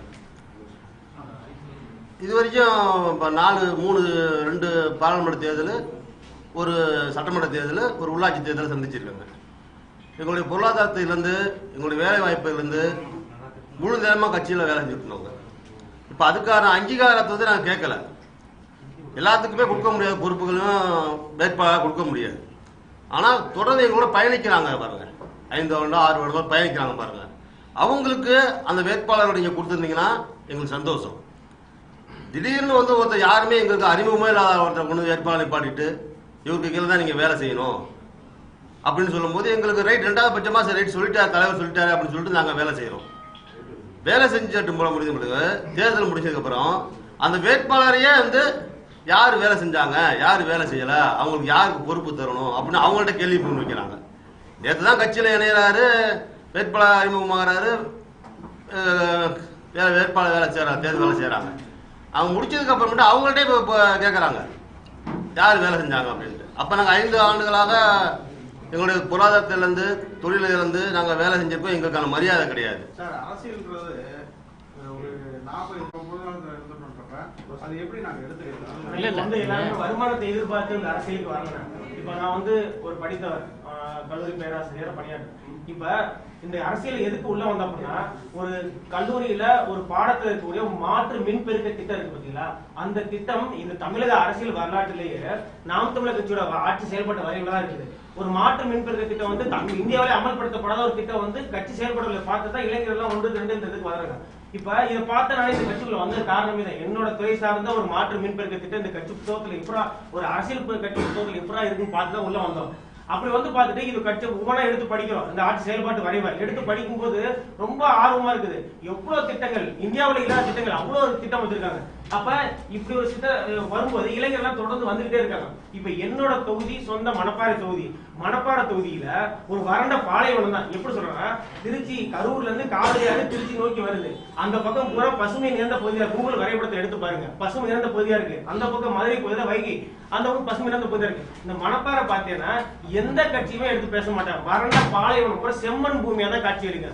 அப்ப இந்த பாலைவனம் மாதிரி இருக்கிறதுக்கு ஒரே தீர்வு என்னன்னா, ஐயா காமராஜர் காலத்திலே முன்வைக்கப்பட்ட அந்த பொன்னணியாறு அணை திட்டம். அந்த திட்டத்தை என்ன பண்ணா, காவிரி உபரி நீரை, வெள்ள காலத்துல வர உபரி நீரை பம்பிங் மூலமா கொண்டு வந்து பொன்னணியார் அணையை நிரப்பி, இந்த பொன்னணியார் அணையை பெருமாள் மலைக்கு செம்மலைக்கு நடுவுல வையம்பட்டிக்கு மேற்கு பகுதியில கரூர் மாவட்டத்துல இருக்கிற அணை. நீர்பிடிப்பு என்னமோ கரூர் மாவட்டம் தான், ஆனா பாசன வசதி திருச்சி மாவட்டத்துக்கு தான். ஆனா இந்த அணைய 1925ஆம் ஆண்டு கட்டப்பட்ட அணை இதுவரைக்கும் ஒரு முறை கூட தூர்வாரப்படல. இன்றைக்கு தினத்தந்தியோட நாளிதழ், இன்னைக்கு தினத்தந்தியை நான் பாராட்டுறேன். இன்னைக்கு தினத்தந்தி நாளிதழ்ல 9ஆம் பக்கத்துல இது வந்திருக்கு. இது ஒவ்வொரு பத்திரிகையும் 6 மாசத்துக்கு எடுத்து போட்டுதான் இருக்காங்க. ஒரு முறை எத்தனை முறை இந்த கரூர் பாராளுமன்ற உறுப்பினர் ஐயா தம்பித்துறை அவர்கள் எத்தனை முறை இந்த அணையை தூர்வார்றது? தூர்வாரவே இல்லை. இதை எடுத்து சரி, இந்த எடப்பாடி கடந்த ஆட்சி காலத்தை முடியும் போது 40 லட்சம் ரூபாய் ஆய்வுக்கு ஒதுக்கப்பட்டு எதுக்கு, காவிரி நீரை உபரி நீரை வந்து உடனே பம்பிங் நிரப்பி அங்கிருந்து எடுத்து போய் கண்ணூத்தரை நிரப்பி கண்ணூத்தரை மூலமா வந்து கிட்டத்தட்ட 2700 ஏக்கர் விளைநிலங்கள் வந்து பாசனம் கிட்டத்தட்ட விராலிமலை தொகுதியில கொண்டு போய் புதுக்கோட்டை மாவட்டம் கொண்டு போனாங்க. இப்ப இந்த திட்டத்தை வந்து எந்த கட்சியும் எடுத்து பண்ணாதப்ப மணப்பாறை தொகுதியில ஒரு நாம் தமிழர் கட்சி வித் எந்த கட்சியுமே இதை பத்தி பேசவே இல்லை. கிட்டத்தட்ட காவல்துறை அடக்குமுறைகளை மீறி இங்க இருக்கக்கூடிய உறவுகள் எல்லாம் கொண்டு திரட்டி கிட்டத்தட்ட 200 பேருக்கு மேல தொடர் போராட்ட ஆர்ப்பாட்டங்கள் ஒரு 3 முறை எடுத்தோம். இதை அண்ணன் கொண்டு போய் எடுத்து பேசணும். ஆனா இந்த திட்டம் அத்திக்கடவு அவினாசி திட்டத்தை போல மணப்பாறை தொகுதிக்கு காவிரி புறநியார் கண்ணூர் தண்ணி இணைப்பு திட்டம் வேணும்னு இதை எடுத்து பேசணும், புறக்கணிக்கணும், பேசல. அப்ப இது எவ்வளவு பெரிய விஷயம். அப்ப இதை செயல்படுத்த இது ஒரு சின்ன விஷயம். மக்கள் கட்சியில 3 நிலை பொறுப்பாளர்கள், கொள்கை பரப்பு செயலாளர்கள், பாசறை பொறுப்பாளர்கள், கட்சி பொறுப்பாளர்கள். இப்ப ஒருத்தருக்கு அவங்க என்ன வேலை? கட்சியில மாநில மகளிர் பாசறை ஒருங்கிணைப்பாளர். எத்தனை தொகுதியில மகளிர் பாசறை ஒருங்கிணைச்சு பேசிருப்பீங்க? மாநில இளைஞர் பாசறை ஒருங்கிணைப்பாளர் அவர் டிவில மட்டும் தான் பேசுவார். கொள்கை பரப்பு எத்தனை தொகுதியில இளைஞர் பாசறை பொறுப்பு? நான் கடந்த 4-5 ஆண்டுகளா நாம் வச்சு பயணிச்சு வர்றேன். கிட்டத்தட்ட 135 பொறுப்பாளர் மணப்பாறத்துல கட்டமைச்சு 100% நிறைய பெற்ற பழைய கட்டம் படி கொடுத்தார். இந்த இளைஞர் பாசறை பொறுப்பாளர்கிட்டையும் மகளிர் பாசறை பொறுப்பாளர்கிட்டையும் நீங்க பேசி கலந்தாய் போட்டு கட்சியை வளர்த்த விதம் என்ன? இப்ப நீ இளைஞர் பாசை மாநில உரிமை இளைஞர் பாசை வாங்கியிருக்கீங்களா? அப்ப இளைஞர் தமிழ்நாடு முடிஞ்சு எல்லாத்துக்கும் இளைஞர் பாசனை கட்டமைக்கணும். அதை விட்டு நான் கொள்கை பரப்பு செயலாளர் வேலை செய்யணும். அப்படி கொள்கை பரப்பு செயலாளர் வாங்கிட்டு போ, இளைஞர் பாசனை பொறுப்பாளர் உள்ள வந்து வேலை செய்யணும். அப்ப இதை சுற்றுச்சூழல் பாசனையும் புதுவடை பாசனையும் சரியா செஞ்சுட்டு இருக்காங்க. அப்ப பாசறை பொறுப்பாளர் போலாம் கட்சி நிர்வாகத்தை பாசறையை கட்டமைக்கிறதும் இது மாதிரி போயிடும். கொள்கை பரப்பு மக்கள் பிரச்சனை எடுத்து மேடைதோறும் வீதி வீதியா பேசுங்க. இப்ப இந்த கொள்கை பரப்பு என்ன பண்ணாங்கன்னா கட்சி பொறுப்பாளர் தலையிட்டு நீ அவரை போடாத இவரை போடாத, கட்சி இவர் புகைப்படத்தை போடு, அவர் கட்சி தெற்கு மாவட்ட செயலாளர், இதை போட தொடர் அச்சுறுத்தல், தொடர் மிரட்டல்கள். நீ இந்த படத்தை எதுக்கு போடுற? இந்த பேச்சாளர் எப்படி அங்க இருந்து இங்க கூட்டி வந்த? இந்த பகுதி மண்ணின் மக்கள் மனப்பாடத்துல ஒரு குறிப்பிட்ட பகுதி தெலுங்கின மக்கள் இருக்காங்க. அங்க தெலுங்கின மக்களுக்கு நாம் தமிழர் கட்சி கொண்டு போய் சேர்க்கணும்னா நாம் தமிழர் கட்சியில் தெலுங்கு பேசக்கூடிய ஒரு பேச்சாளரை கூட்டி வர்றோம். அவரை கூட நீங்க வந்து பேச வைக்கிறோம். பேச வைக்க நீங்க வந்து எப்படி அவரை கூப்பிடலாம்? திருச்சியில இருக்கிற பொறுப்பாளர் கூப்பிடல. அப்ப இந்த தொடர் இப்போ நிர்வாக ரீதியா கட்சியை ஒருத்தர் தான் கட்சியில பொறுப்பேற்றிருக்க அப்படின்னா அந்த பொறுப்பின் அடிப்படையில அவர் கொடுக்கப்பட்ட வட்டத்துக்குள்ள அந்த வேலையை செஞ்சாங்கன்னா பிரச்சனை இல்லை. இது அதிகார அத்துமீறல். இந்த நிர்வாகம் சரியில்லை. அதான் அப்ப கட்சி ஒரு இலக்கை நோக்கி போற வேகம் வந்து குறையுதோ தடைபடுதோ, அப்புறம் உழைக்கிற உழைப்பெல்லாம் விரயமாகுதோ, அந்த விரக்தியில பேசிருக்கோம். அண்ணன் கேட்டாரு அரசியல்ங்கிறது பொது வாழ்க்கை, வருமானத்துக்காக கிடையாது. தமிழ் தேசம் நான் திமுக அதிமுக நோக்கி ஓடுறவனே எப்படிலாம் இருக்கான், நாம் தமிழர் கட்சியை நோக்கி வர்றவன் பொருளாதாரத்தை இழந்து நிக்கிறான். காரணம் தமிழ் தேசிய அரசியல மண்ணில் உருவாக்கணும். தமிழ்நாட்டையும் தமிழ்நாடு அண்ணன் எங்களுக்கு சொல்லி கொடுத்துருக்காரு. இப்ப நீங்க வந்து தலைமை மேல முழுவதுமே தலைமை மேல குற்றச்சாட்டு வைக்கிறீங்க. இப்ப தலைமை மாற்றணும்னு சொல்றீங்களா? தலைமை மாறணும்னு விருப்பப்படுறீங்களா? மாற்றம் இல்ல, தலைமை சரி செய்யணும். சரி செய்யற மாதிரி இந்த பத்திரிகை மன்றத்துல என்ன வைக்கிறோம் அப்படின்னா இதையெல்லாம் மாத்திக்கணும். எங்க அண்ணா வந்து நாங்க கொடுக்கிற பொருளுக்கு பொறுப்பை வந்து தூக்கினாலும் பரவாயில்ல, பொறுப்பை இந்த மாத்திரக்காக எங்க பொறுப்பை தூக்கிட்டாலும் பரவாயில்ல என்றோ ஒரு முறை நாங்கள் இங்க வைக்கப்பட்ட கருத்து வந்து அண்ணனுக்கு எதிரொலிக்கும். அப்போ வந்து வர்ற பிள்ளைகளை அரவணைச்சு இதன் அடிப்படையில் கொண்டு போன அவங்க கொடுத்த பொறுப்பு அடிப்படையில் எல்லா பொறுப்புகளும் வேலை செய்வீங்க. ஏன் அதிகார அத்துமீறல் தலையிடல் குறுக்கிடுதல்? அவங்களுக்கு கொடுக்கப்பட்ட பதவியை வேலை செய்வீங்க. ஒரு கொள்கை பொறுப்பை செயலர் இங்க இருக்கிற மண்டல செயலர் தலையிட்டு நீ எதுக்கு வரப்பட்ட வரப்பட்ட அவரை பண்ணு தள்ளிட்டே இருந்தா எப்படி கட்டம் கலக்க முடியும்? அப்ப அவர் வேலை என்ன, மண்டல செயலரோட வேலை என்ன? அப்ப பேச முடியுமா? இப்ப கட்சி தலைமையில மாற்றம் சுழற்சி முறையெல்லாம் கேட்கல. அவங்க மூத்தவங்க நிறைய பேர் இருக்காங்க. இல்ல அப்படியே தஞ்சை மாவட்ட செயலாளரா இருந்திருக்கேன் கட்சிக்குள்ள. நீங்க சொல்றதுக்கு பதில் சொல்லி தஞ்சை மாவட்ட செயலாளராக இருந்திருக்கேன். மாவட்ட செயலாளராக கட்சியில நாம் தமிழர் கட்சியில எங்க மண்டலத்துல இப்ப தமிழ்நாட்டிலேயே நாம் தமிழர் கட்சியை ரொம்ப வலுப்படுத்தின ஒரு பகுதியில எங்க டெல்டா பகுதியில மாநில ஒருங்கிணைப்பாளர்கள், மண்டல செயலாளர், மாவட்ட செயலாளர், இப்ப என்ன மாதிரி இன்னொரு தெற்கு மாவட்ட தஞ்சை தெற்கு மாவட்ட செயலாளர் தேவராஜ், மருத்துவர் சர்வத்கான் மாநில ஒருங்கிணைப்பாளர், தெரிஞ்சுக்கோங்க. இவங்க எல்லாமே கட்சியில டெல்டாவுடைய மண்டல செயலாளராக இருந்த கந்தசாமி, இவங்க எல்லாம் கடின உழைப்பால கட்சியை வந்து நாங்க வலுப்படுத்தியிருக்கோம். எந்த காரணமும் இல்லாமல், எந்த காரணமும் அறிவிக்காமல் கட்சியை விட்டு அவர்கள் நீக்கப்பட்டிருக்கார்கள் அல்லது புறக்கணிக்கப்பட்டிருக்கார்கள். சரிங்களா? அண்ணன் சீமான் அவர்களுக்கு நாம் தமிழர் கட்சியின் முன்னாள் மாவட்ட செயலாளர் ஜாஃபர் சாதிக் சார்பாகவும் இன்னும் கட்சியில் பயணிக்கக்கூடிய தம்பி தங்கைகளின் சார்பாகவும் ஒரு மிகப்பெரிய கோரிக்கையை நாங்கள் முன்வைக்கிறோம். அண்ணன் சீமான் அவர்கள் இதுவரை கட்சியில் இருந்து நீக்கப்பட்ட தளபதிகளின் ஒரு பட்டியலிட்டு அவர்கள் ஏன் நீக்கப்பட்டார்கள் என்பதை வெள்ளை அறிக்கையாக எங்களுக்கு கொடுக்க வேண்டும். இதுதான் எங்களுடைய அடிப்படை கோரிக்கை. என்னுடைய இதுவரை நீக்கப்பட்ட தன்னுடைய பொருளாதாரம், தன்னுடைய வயது, காலம், உடல் நிலை எல்லாத்தையும் தன் கட்சிக்காக தியாகம் செய்த பல தளபதிகளை கட்சியில் இருந்து மருத்துவர் சர்வத்கான், டெல்டா மண்டலத்தினுடைய தளபதியாக இருந்த எங்களுடைய மரியாதைக்குரிய தளபதி இவங்க தேவராஜ், பட்டுக்கோட்டை தொகுதியுடைய தேவராஜ், திரு கந்தசாமி அவர்கள் மண்டல செயலாளர் இருந்தது. இப்ப நான் இது போல தஞ்சை சட்டமன்ற தொகுதியில ஆதித்தமிழர், ஆதி திராவிடர் என்று சொல்லக்கூடிய ஆதித்தமிழரை சார்ந்த ஒரு வேட்பாளர், ஒரு பெண்மணி சுபாதேவி முதலாக கடந்த சட்டமன்ற தேர்தலில் நின்று 20,000 வாக்குகளை பெற்றார்கள். இப்ப அவருடைய கணவர் குடும்பத்தோட கட்சிக்காரி ஒருத்தர். இந்த தளபதிகள் எல்லாம் கட்சியை விட்டு நீங்க நீக்கி இருக்கீங்க, ஏன் நீக்கினீங்க என்ற வெள்ளை அறிக்கை எங்களுக்கு வேணும். குற்றச்சாட்டை வெளிப்படையாக சொல்ல வேண்டும். குற்றச்சாட்டை நீங்கள் வெளிப்படையாக சொல்லவில்லை என்றால் அவர்கள் மீது எடுத்த நடவடிக்கை தவறு என்று நீங்கள் நாம் தமிழர் கட்சி உறவுகளுக்கு முன்பால் அரசியல் மேடையில் மன்னிப்பு கேட்கிறோம். ஏனென்றால் அவர்களுடைய உழைப்பையும் நீங்கள் விழுங்கி தின்று தன்னைத்தானே வளர்த்துக் கொண்டீர்கள். நாங்கள் ஈழ படுகொலையின் பொழுது நான் ஒரு சமூகத்தை இஸ்லாமிய சமூகத்தை சார்ந்தவனாக இருந்தாலும் நீங்கள் எங்களை சிறுபான்மை இல்லை என்று சொன்னீர்கள். நாங்கள் பெரும்பான்மை இனத்தின் ஒரு பகுதி என்று சொன்னீர்கள். பழனி பாபாவை முன்னிறுத்தினீர்கள். சர்வத்கான் மருத்துவர் சர்வத்கான் எங்கள் சமூகத்தின் ஒரு பிரதிபலிப்பாக நீங்கள் முன்னிறுத்தினீர்கள். தூயவர், எந்த குற்ற செயலும் அற்றவர். அவர் இன்று கட்சியில் இருந்து புறக்கணிக்கப்பட்டிருக்கிறார். இது போன்று இப்ப அண்ணன் சீமான் அந்த ஈழப்படுகொலைக்கு அப்புறம் இந்த தமிழ் தேசிய அரசியலை முன்னெடுக்கும் போது அவர் பேசிய அனைத்தும் எங்களை கவர்ந்தது. சரிங்களா? அவர் பேசிய அனைத்தும் எங்களை கவர்ந்தது. திராவிட அரசியலுக்கும் ஆரிய அரசியலுக்கும் மாற்றாக தமிழ் தேசியத்தை எங்கள் முன் அவர் விதைத்தார். நாங்கள் அதை கேட்டோம். நாங்கள் படித்த இளைஞர்கள் தான் ஆய்வு செய்தோம். அவர் முன்வைத்த திட்டங்கள் அனைத்தும் சரியாக இருந்தது. பேச்சில், அறிக்கையில் அனைத்தும் சரியாக இருந்தது. திட்டம் எங்கள் சிந்தனைக்கு ஏற்றதாக இருந்தது. நாங்கள் உலக பொருளாதாரத்தை படித்தவர்கள், கல்வியற்றவர்கள் அல்ல. ஆய்வு செய்யும் பொழுது இது சாத்தியமா என்று எதிர்கட்சிகள் அதை கேள்வி எழுப்பிய பொழுது மேடை தோறும் நாங்கள் முழங்கினோம், இது சாத்தியம்தான் என்று. பல நாடுகளில் இது சாத்தியமாக இல்லை. இப்படி திராவிட அரசியலுக்கும் இந்திய தேசிய அரசியலுக்கும் எதிராக தமிழ் தேசிய அரசியலை முன்வைத்த நீங்கள் இப்பொழுது நாங்கள் வைக்கும் ஒரு கோரிக்கை தான், அந்த திராவிட அரசியலில் இல்லாத தவறுகள் உங்களிடம் நம்மிடம் எது இல்லை? நான் கேட்பதெல்லாம் அரசியலில் ஆபாச பேச்சு இல்லையா? எழுதி கொள்ளுங்கள் உறவுகளே. அரசியலில் மேடைகளில் ஆபாச பேச்சு இல்லையா? திராவிட அரசியலில் இருக்கிறது, மற்ற ஆரிய அரசியலில் இருக்கிறது. அதில் இல்லாத ஒழுக்கம் இங்க இருக்கணும். எங்களுக்கு 4-5 தலைவர்களை முன்னிறுத்தி அரசியல் பேசினீர்கள். யாரை நிறுத்தீர்கள்? மேதகு பிரபாகரனை முன்னிறுத்தி பேசினீர்கள். ஐயா காமராஜரை முன்னிறுத்தி பேசினீர்கள். ஐயா கக்கனை முன்னிறுத்தி பேசினீர்கள். ஐயா பழனி பாபாவை முன்னிறுத்தி பேசினீர்கள். ஐயா முத்துலிங்க தேவர் அவர்களை முன்னிறுத்தி பேசினீர்கள். இவர்கள் எல்லாம் ஒழுக்கத்தை எங்களுக்கு முன்னிறுத்தி பேசும் பொழுது எங்களுக்கு நீங்கள் ஒரு இன்ஸ்பிரேஷனாக இருந்தீர்கள். உங்களை பார்க்கும் பொழுது எங்களுக்கு அழகாக தோன்றுகிறது. காலம் கடந்து வர வர வர வர உங்களுடைய சுயரூபம் வெளியே தெரிகிறது. நீங்க பல பேர் கேட்கறீங்க, இதையா முன்னாடியா பேசல, ஏன் இப்ப பேசுறீங்க? உடனே எப்படி புரிஞ்சுக்கிற முடியும்? மனிதன் ஒரு தொலைவுல இருக்காரு, எப்படி மனதில் உள்ள தெரிஞ்சுக்கிற முடியும்? இப்பதான் எங்களுக்கு தெரியுது.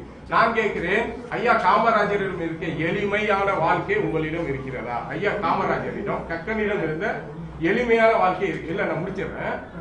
எளிமையான வாழ்க்கை இருக்கிறதா? உங்களிடம் இப்ப தலைமை தாங்கக்கூடிய தகுதியை இழந்து விட்டீர்கள். உடனடியாக இந்த தமிழ் தேசிய அரசியலுக்கு மாற்று தலைமை தேவை. நான் கேட்கிறேன், பெண்ணியத்திற்கு 50% இடஒதுக்கீடு தேர்தலிலே வாக்காளர் நம்மளுடைய தேர்தல் பட்டியலில் 50% 50% கொடுக்கிறீங்க. பெண்ணியத்தை நான் மதிக்கிறேங்கிறீங்க. உங்கள் மீது வைக்கப்பட்ட பலாத்கார குற்றத்திற்கு, பாலியல் குற்றத்திற்கு என்ன பதில்? பொதுமேடையில் எங்களுக்கு பதில் வேண்டும். நாங்கள் ஒழுக்கமுள்ள தலைவரை எதிர்பார்க்கிறோம். நாங்கள் சவால் விடுகிறோம். நாம் தமிழர் கட்சிக்கு உள் கட்சிக்குள்ளேயே நாங்கள் சவால் விடுகிறோம். இதுவரை நீங்கள் நீக்கப்பட்ட தளபதிகளே ஒரு பாலியல் குற்றச்சாட்டை முன்வைக்கும், ஒரு ஊழல் குற்றச்சாட்டை எங்கள் மீது முன்வைக்கும். நாங்கள் வைக்கிறோம்.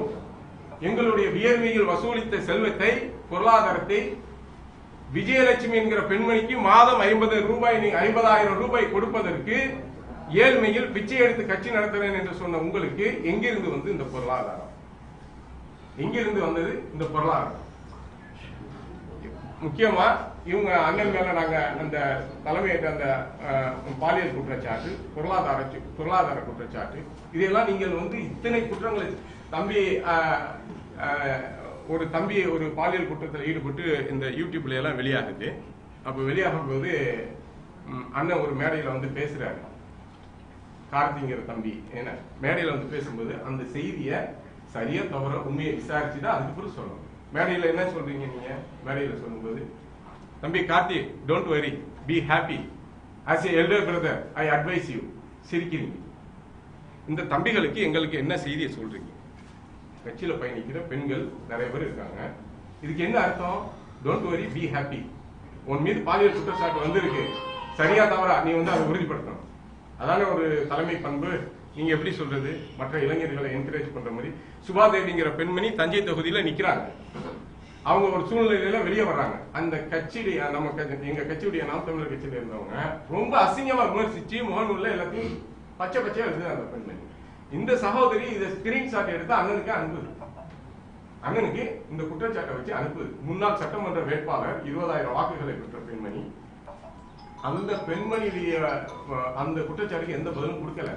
அண்ணன் ஒரு 15 நாளைக்கு முன்னாடி தஞ்சாவூர் வரும்போது யார் எழுதினாரோ அந்த பெண்மணியை பத்தி அவரோட செல்ஃபி எடுத்து வருது. நல்லா கேட்டுக்கோங்க, அந்த பெண்மணியோட செல்ஃபி எடுத்து வருது. இப்ப நீங்க இதுக்கு என்ன நாங்க எப்படி புரிஞ்சுக்கிறது? பெண்ணியம் சமத்துவம் கொடுக்கிறோம், பாலியல் சமத்துவம் கொடுக்கிறோம்னு சொல்றீங்கல, அவங்களை இழிவுபடுத்தாம இருக்கிறோமா? நாங்க 2 குற்றச்சாட்டை மெயினா வைக்கிறோங்க. மெயினா நாங்க குற்றச்சாட்டு இப்ப எங்களுக்கு முக்கியமா வேண்டியது, எங்களை நீக்கினீங்களா தளபதிகள், அவர்களுக்கான நீங்கள் நீக்கியதற்கான ஒரு வெள்ளை அறிக்கை வேணும். இதுதான் எங்களுடைய முக்கியமான கோரிக்கை. வெள்ளை அறிக்கை வேணும். இப்ப திருச்சி பிரபு சொல்லல நான் கட்சியை விட்டு விலகிறேன், ஆனால் ஒரு குமுறல் இருக்காங்க. நீங்க நிறைய நேரம் பேசுனாங்க, அவங்க வழிகள்லாம் தெரிஞ்சிருக்கும். நாங்கள் ஒரு தமிழ் தேசிய சிந்தனைக்குள்ள வந்தோம், நாங்கள் தியாகங்கள் செஞ்சோம். ஏன் செஞ்சீங்கன்னு யாரும் கேட்க முடியாது. ஒருத்தவங்களுக்கு ஒரு அடையாளம். இப்ப நான் செஞ்சிருக்கேன், கந்தசாமி செஞ்சிருக்காரு, சர்வத்கான் செஞ்சிருக்காரு, தேவராஜ் செஞ்சிருக்காரு. எல்லாம் பெரும் தளபதிகள் தெரிவித்தாங்க. இவங்களெல்லாம் நீங்க ஒரு வெள்ளை அறிக்கை கொடுங்க. இரண்டாவதாக நாங்கள் வைக்கிற குற்றச்சாட்டு, ஈழத் தமிழரிலிருந்து வர வேண்டியது நிறுத்தியவுடன் ஈழத்தமிழ் உரிமையை பற்றி 2 வருடங்களாக பேசுவதே இல்லை. நீங்க அதை குறிச்சுக்கோங்க. அண்ணன் 2 வருஷமா பேசினாரா? நாங்கள் 2-3 கட்சி ஆரம்பிச்ச காலத்துல ஈழத்தமிழரின் உரிமையை உயிர் கொடுத்து பேசினோம். ஒன்று விடாமல் பேசினோம். கடந்த 2-3 வருடங்களாக அதை பற்றி பேசுவதே இல்லை. அது அண்ணன் தான் சொல்லணும். நாங்க சந்தேகம் தான் பண்ண முடியும். ஆதாரத்தை பேப்பரோட அவங்கள்ட்ட இருந்து வர வேண்டியது வரல. நீதியா பொருளாதாரமா வேற என்ன அரசியல்? அதுதான் இப்ப பெரும்பாலும் சகஜமாயி போச்சு. 3வது நாங்க வைக்கிற குற்றச்சாட்டு, கன்னியாகுமரியில போய் மலையை வெட்டி கேரளாவுக்கு அழுதுன்னு வைக்கிறாங்க சொல்றாங்க. எப்படி கேரளாவுக்கு மலையை வெட்டி அழுறாங்க. அண்ணன் போராட்டத்துக்கு போறாரு. ஒரு மணல் மாஃபியா கும்பலுக்கு எதிராக போய் போராட்டம் பண்றாரு அண்ணன். அந்த போராட்டம் அத்தோடு முடிவடைகிறது. பிறகு யாரையும் முன்னெடுக்க அனுமதிக்கிறது. சரிங்களா? போக வேண்டியது போயிருது அப்படிங்கிற சந்தேகம் கட்சிக்குள் நிறைய பேருக்கு இருக்கு. இதை வெளிப்படுத்தணும். வெள்ளை அறிக்கையா வேணும். வெள்ளை அறிக்கை சந்திப்பினுடைய நோக்கம் என்ன? கட்சியிலிருந்து நீங்க சொன்ன குற்றச்சாட்டுலாம் சரி செஞ்சுக்கணுங்கிறது தான். கட்சியை சரி பண்ணி, ஏன்னா இப்போ எங்களோட முடிய போகிற விஷயம் கிடையாது. எங்களை போல் ஆயிரக்கணக்கான பேர் மாநிலம் முழுக்க பயணிக்கிறாங்க. வெளிநாட்டில் புலம்பெயர்ந்த தமிழர்கள் அங்கிருந்து செந்தமிழர் பாசறைங்கிறத ஒன்று கட்டமைப்பு பண்ணி தமிழர் நலனுக்காக இருக்காங்க. எடுத்தவங்க கவுத்தானே அப்படி நம்ம செஞ்சிட முடியாது. நீங்கள் சொன்ன குற்றச்சாட்டுகள்லாம் இப்படி நடந்திருக்குதான்னு விசாரணை போடுங்க. விசாரித்து அதன்படி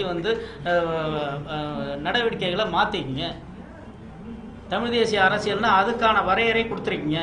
இது மற்றும் ஒரு கட்சி எல்லாம் மாற்று அரசியல் புரட்சின்னு கொடுத்துருக்கீங்க. அதை நோக்கி போங்கன்னா வாய்ப்பு எவ்வளவு நாள் நீடிக்குது? 1 மாசமா, 1 வருஷமா, 6 மாசமா? இல்ல 1 வருஷமா எடுத்துக்கிட்டோம். அதனால என்ன 15 வருஷம் காத்திருந்தா எடுத்துக்கிட்டோம். அதனால என்ன கண்டிப்பா எங்கள் மீது நடவடிக்கை அண்ணனே இருப்பாரு. எங்களுக்கு தெரியும். நீங்க கேட்கற கேள்வி அண்ணனே இருப்பாரு. எங்களுடைய இன்னும் நிறைய இருக்கு குமுறல்கள்.